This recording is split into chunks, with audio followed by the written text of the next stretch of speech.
Film की शुरुआत होती है और हमें पानी में एक सबमरीन दिखाई जाती है। उसके अंदर दो आदमी दो अलग तरह के कीज चाबियों को जोड़कर एक कमरे को खोलते हैं, जिसमें उन्होंने बहुत बड़े एआई सिस्टम को रखा हुआ था। ये एआई सिस्टम ऐसा था जो दुनिया में होने वाली किसी भी मुसीबत से इन्हें बचा सकता था। वो दुनिया में हर चीज को हैक करने का काम कर सकता था। अब जब वो लोग उस एआई सिस्टम को चलाकर कमरे से बाहर आते हैं तो उन्हें अपने पास एक और सबमरीन के आने का सिग्नल मिलता है, जो बहुत तेजी से उन्हीं के सबमरीन की तरफ आ रही थी। वो लोग अपने कैप्टन को उस सबमरीन के पास एक मिसाइल छोड़ने का कहते हैं, मगर जैसे ही उनका छोड़ा हुआ मिसाइल उस सबमरीन के पास जाता है वो गायब हो गई थी। तभी वो अपने मिसाइल को वापस लाने का कहते हैं, मगर अब वो उन्हीं के सबमरीन की तरफ बढ़ रहा था। ये देखकर कैप्टन डर जाता है और हैरान हो गया था। उसे ऐसा लग रहा था कि शायद उन्हें किसी ने हैक कर लिया है। ये काम दरअसल उनके एआई का ही था, जिसने इनके सिस्टम को हैक कर लिया था। वो मिसाइल अब इन्हीं के सबमरीन से आकर टकरा गई थी, जिस वजह से सबमरीन के तबाह होने के साथ साथ सभी ऑफिसर्स भी मारे जाते हैं। उनका एआई सिस्टम भी पानी में डूब गया था। उनके ऑफिसर्स जो मर गए थे उनकी लाशें पानी में तैर रही थी और ऊपर आने लगती हैं। उनके गले में हम लटकी हुई उन्हीं चाबियों को देखते हैं जो एआई सिस्टम के कमरे की चाबियां थी। इसके बाद हमें एक आदमी इथान को दिखाया जाता है, जिसके पास एक पोस्टमैन कुछ लेकर आया था। यहाँ पर हमें इथान के बारे में बताया जाता है कि वो पहले एक बहुत बड़ा चोर था जो गैब्रियल नाम के आदमी के साथ मिलकर काम किया करता था, मगर एक दिन गैब्रियल ने इथान की दोस्त को मार दिया, जिसके बदले में इथान को आईएमएफ वालों ने मुजरिम समझकर पकड़ लिया। लेकिन जब आईएमएफ के डायरेक्टर को इथान की काबिलियत के बारे में पता चला तो उन्होंने उसकी सजा को माफ करवा के आईएमएफ का एजेंट बना दिया। अब इथान के पास एक काम आता है, उसने दो चाबियों को ढूंढना था और वो वही चाबियां थी जो हमने कहानी के शुरू में देखी, जिससे एआई के सिस्टम को खोला जा सकता था। इस वक्त वो चाबियां एक लड़की के पास थी जो आईएमएफ की एक एजेंट थी। उसे वो इस्तांबुल से मिली थी। उस लड़की के ऊपर 5 करोड़ का इनाम भी था। इथान को अब वो चाबियां किसी भी कीमत पर ढूंढनी थी। दूसरी तरफ हमें वही लड़की दिखाई जाती है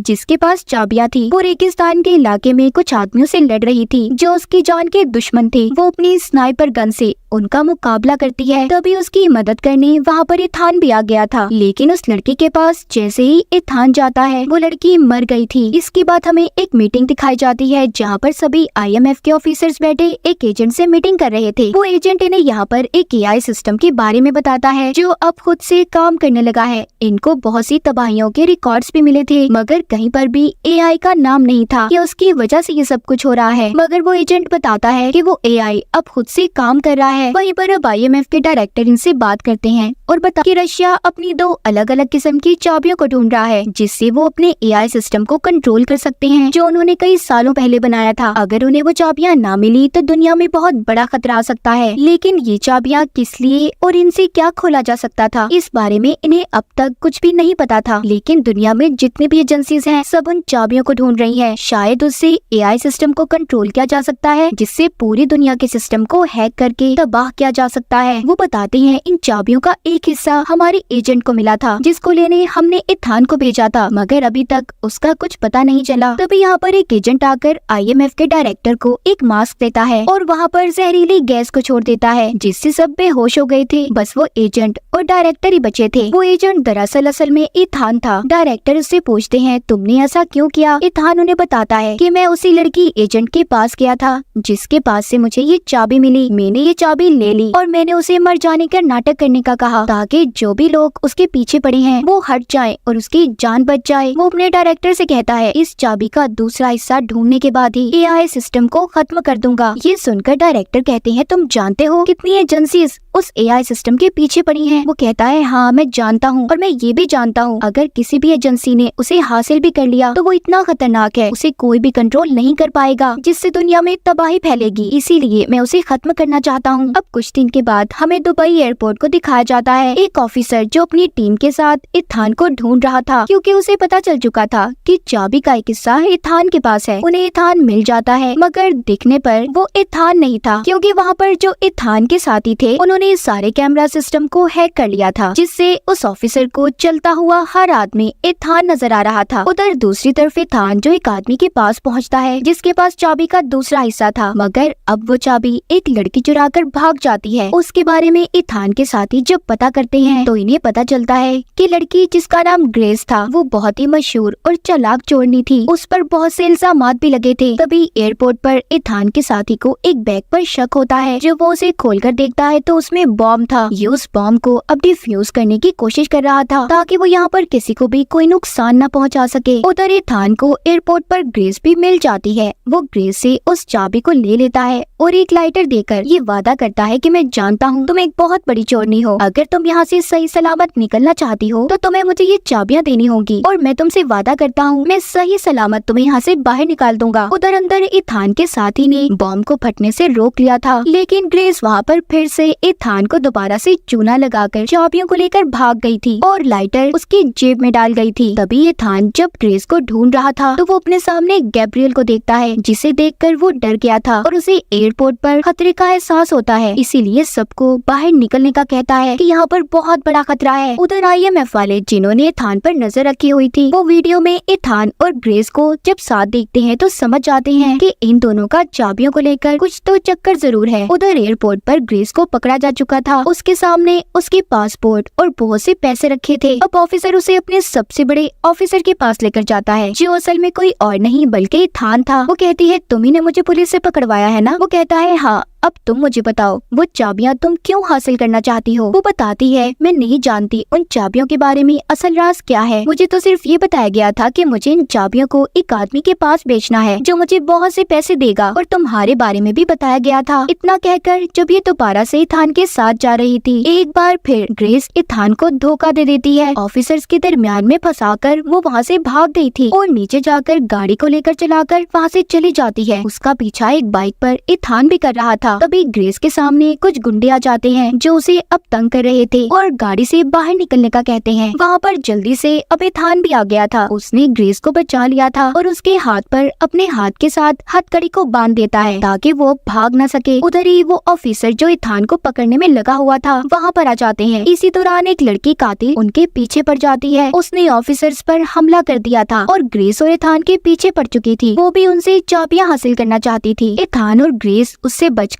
एक गाड़ी को ऊंचे नीचे रास्तों से लेकर भगाते हैं। वो लड़की भी उनका पीछा कर रही थी। ये लोग जैसे तैसे उस लड़की को चकमा देकर निकल गए थे। ग्रेस को जब इथान आजाद करता है तो वो फायदा उठाकर गाड़ी के स्टीयरिंग के साथ इथान को बांधकर चली जाती है, जिसके बाद इथान किसी तरह आजाद होकर जब बाहर आता है, उधर उसकी टीम के सभी लोग थे जो उसे ढूंढ रहे थे, वो अब इथान को लेकर अपने ऑफिस में आ जाते हैं। यहाँ पर इन्हें पता चलता है कि एक लेडी जो बहुत अमीर है उसकी पार्टी में ग्रेस उन चाबियों को बेचने वाली है, मगर अब तक यहाँ पर ये कोई भी नहीं जानता था कि उन चाबियों से आखिर होता क्या है। इथान का एक साथी बताता है कि मुझे एयरपोर्ट पर एक बैग में बॉम्ब मिला था जिसको किसी AI ने डिजाइन किया। मुझे ऐसा लगता है कि वहाँ पर जो आदमी उस बॉम्ब को छोड़कर गया होगा वो AI का भेजा गया आदमी था। तभी यहाँ पर इथान को याद आता है कि मैंने उस दिन एयरपोर्ट पर गैब्रियल को देखा था जो अचानक से मेरी आंखों के सामने गायब हो गया। इसका मतलब AI ने मेरे चश्मे को हैक किया, तभी तो गैब्रियल मेरी आंखों के सामने से गायब हो गया और मैं उसे देख भी नहीं पाया। और मुझे वैसा लगता है कि AI ने गैब्रियल को ही चुना है अपने लिए, वो उसके लिए काम कर रहा है। मैं उसे बहुत अच्छे से जानता हूँ, मैं गैब्रियल के साथ काम कर चुका हूँ, वो बहुत खतरनाक है। यहीं पर इथान के साथ लेडी ऑफिसर भी उसके बारे में जानती थी। वो कहती है गैब्रियल के बारे में मैंने सुना है, उसे मौत का सौदागर कहा जाता है, वो किसी भी चीज से नहीं डरता। इथान को अब डर लगने लगा था। वो कहता है कि अगर AI हमें कंट्रोल कर रहा है और हम पर नजर रख रहा है, उसे ये भी पता है कि अभी हम इस वक्त यहाँ पर हैं, ये हमारे लिए बहुत बड़ा खतरा है। हमें किसी भी तरह AI के सिस्टम को दुनिया में फैलने से रोकना होगा। इसके बाद हमें एक पार्टी दिखाई जाती है जहाँ पर ग्रेस उन्हीं चाबियों को बेचने आई थी, जिसका सौदागर खरीदने वाला कोई और नहीं बल्कि गैब्रियल था। वहाँ पर वो कातिल लड़की भी थी जो इथान और ग्रेस के पीछे पड़ी थी। इसका मतलब ये भी AI के लिए काम कर रही थी। वहीं पर थोड़ी देर बाद इथान भी आ जाता है, जिसे इस पार्टी के बारे में ग्रेस नहीं बताया था। गैब्रियल इथान को देखकर हैरान हो जाता है। यहाँ पर पार्टी की होस्ट आती है, वही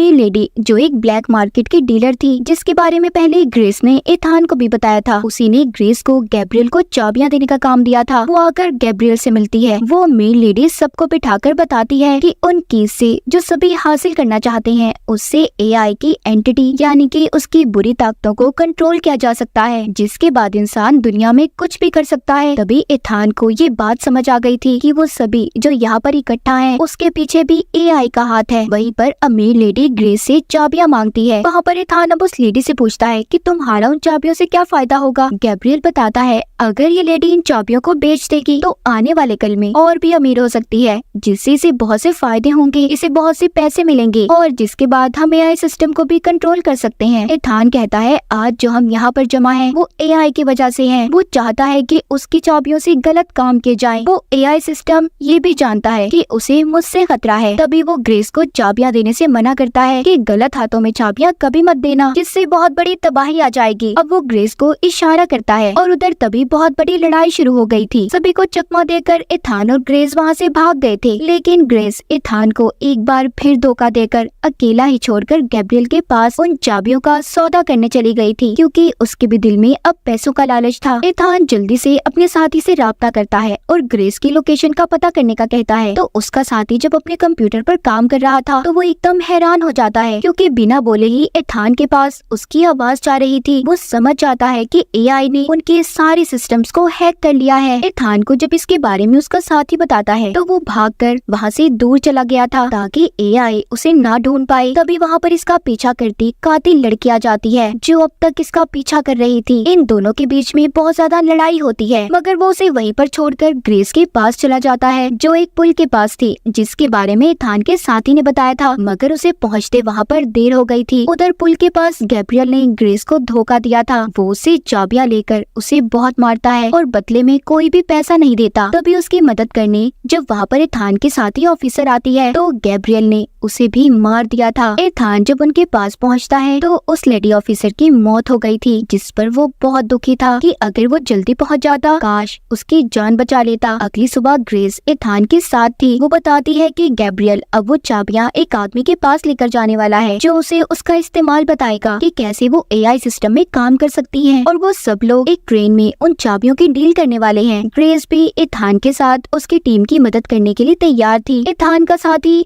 ग्रेस को अब उस अमीर लेडी का मास्क पहनकर जाने का कहता है जो गैब्रियल से मिली हुई थी, ताकि ग्रेस को वहाँ पर कोई भी ना पहचान सके। अब उसका साथी वहाँ पर एथान को बताता है एआई जानता है कि तुम उसे खत्म करना चाहते हो और उसने जानबूझकर तुम्हारे सामने गैब्रियल को लाकर खड़ा किया है। अगर तुम चाहते हो कि एआई के बारे में कभी भी किसी को कुछ पता ना चले, कोई उसका गलत इस्तेमाल ना करे, तो तुम्हें गैब्रियल को खत्म करना होगा। तभी ऐसा मुमकिन हो पाएगा कि एआई का किसी को भी पता ना चले। अगर तुमने पहले एआई को खत्म कर दिया तो सबको उसके बारे में पता चल जाएगा, क्योंकि गैब्रियल कभी भी चुप नहीं बैठेगा और एआई फिर से जिंदा भी हो सकता है। इसीलिए पहले गैब्रियल को मारो। वो कहता है मैं वादा करता हूँ मैं ऐसा ही करूँगा, लेकिन जब तक मैं ये ना जान लूँ उन चाबियों से एआई को कैसे कंट्रोल कर सकते हैं, उनका क्या काम है, मैं तब तक गैब्रियल को नहीं मार सकता। अब ग्रेस एथान की बात मानकर उस अमीर लेडी का मास्क पहनकर जाने के लिए तैयार थी और साथ ही वो ग्रेस से ये वादा करता है कि वो जल्दी उसे वहाँ से बचा लेगा। अगले दिन ट्रेन में गैब्रियल और उसकी सारी टीम थी। गैब्रियल ट्रेन चलाने वाले आदमी को मार देता है और स्पीड को तेज कर देता है ताकि कोई भी उन्हें पकड़ ना पाए। उधर जब अमीर लेडी ट्रेन के कमरे में जाती है तो वो सामने अपनी हम शक्ल को देखती है जो कोई और नहीं बल्कि ग्रेस थी। ग्रेस ने उस अमीर लेडी को बेहोश कर दिया था और उससे वो चाबियां ले लेती है, जिसके बाद अब वो उस आदमी के पास जाती है जो उन चाबियों के बारे में जानता था। यहाँ पर उन चाबियों को खरीदने वाला आदमी कोई और नहीं बल्कि आईएमएफ का डायरेक्टर था। ग्रेस उससे पूछती है कि इन चाबियों से क्या हो सकता है। वो कहता है इस बारे में तो मैं भी नहीं जानता कि इन चाबियों से क्या हो सकता है और क्या नहीं, मगर किसी भी हाल में मुझे ये चाबियां चाहिए ताकि हम एआई के बारे में पता कर सके। इधर ही ट्रेन में दूसरी तरफ गैब्रियल एक एजेंट से मिलता है जो सिस्टम एआई के बारे में जानता था। गैब्रियल उससे पूछता है कि तुम उस सिस्टम के बारे में क्या जानते हो। एजेंट बताता है कि कुछ सालों पहले रशिया ने एक सिस्टम बनाया था जिसे एआई का नाम दिया गया और ये सिस्टम उन्होंने अपने एक सबमरीन में शुरू किया और ये एजेंट उसी बारे में बता रहा था जो हमने कहानी के शुरू में देखा था। उन्होंने अपने एआई सिस्टम को ऐसे डिजाइन किया कि वो बहुत ही शानदार था वो अपने बारे में खुद ही पता कर लेता था कि क्या सही है और क्या नहीं। इसी बात का फायदा उठाकर उस एआई सिस्टम ने उस सबमरीन को खत्म कर दिया। उसे ऐसे डिजाइन किया गया है कि वो खुद ब खुद अपने अंदर नई नई तब्दीलियां लाता है। गैब्रियल उस एजेंट से पूछता है, इस बारे में और कौन जानता है? वो कहता है, मैं, तुम और तुम्हारे पीछे जो लड़की खड़ी है, और कोई भी नहीं जानता। तभी गैब्रियल ने उस एजेंट को मार दिया था। गैब्रियल के पीछे जो लड़की खड़ी थी वो वही कातिल लड़की थी जो उसके साथ मिलकर काम किया करती थी। अब गैब्रियल उस लड़की को भी मारना चाहता था, लेकिन वो उससे बचकर भाग जाती है। इसी दौरान वो बहुत ज्यादा जख्मी हो गई थी। उधर दूसरी तरफ ग्रेस, जो अमीर लेडी का रूप लेकर आईएमएफ के डायरेक्टर से उन चाबियों का सौदा कर रही थी, पूछती है कि इसके बदले आप मुझे कितने पैसे देंगे? वो कहता है, जितने भी तुम मांगो। ग्रेस जब उसके हाथ में वो चाबियां देती है तो आईएमएफ का डायरेक्टर खुश हो गया था। कहता है कि इससे पूरी दुनिया को तबाह किया जा सकता है। ये सुनकर ग्रेस डर गई थी। वो उन चाबियों को फिर से ले लेती है। वो जान चुकी थी कि इन चाबियों को किसी को भी गलत हाथों में देने से बहुत बड़ी तबाही हो सकती है। बाहर इथान को दिखाया जाता है जो एक बहुत बड़ी पहाड़ी पर अपनी बाइक पर था। उसका साथी उसे वहाँ से छलांग लगाने का कहता है, जो सीधा ट्रेन में जाकर गिरेगा, और वो उसे